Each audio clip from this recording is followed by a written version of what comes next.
سنأتي لهذا الجانب. دعنا نحلل الآن جزئيات المشهد في البحرين. نأخذ عينة أخرى من الآراء من داخل البحرين. معنا عبر الهاتف سيد محمد من البحرين، تفضل.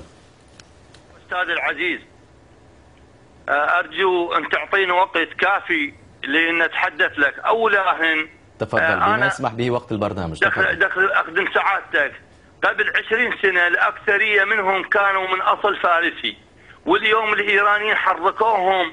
المفروض من عندهم صدام كل مساوئ، المفروض من عندهم يرجعونهم، هذول أصلهم فرس، يرجعونهم إلى إيران ويخلي هم يريدون أحمد نجاد يحكم البحرين. من هؤلاء يعني من ينتقدون النظام تقصد؟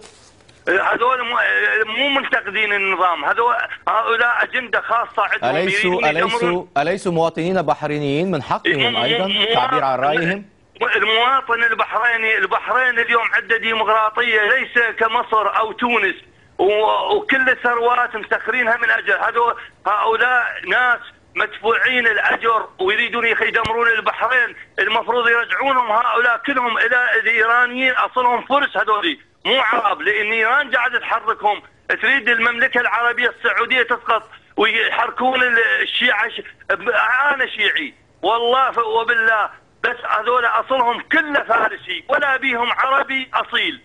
المفروض يرجعونهم كما رجع صدام حسين الأوائل.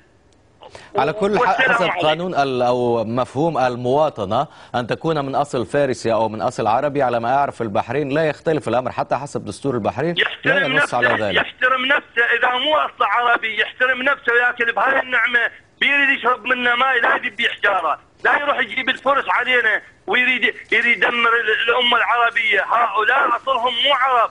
المو عربي يجب عليه يحترم نفسه، وإلا ما يحترم نفسه يرجع إلى أحمد نجاد اللي قاعد يقمع بها بالآلاف، يدق بها بالسجون، هل يروح يدعون ابن عمهم.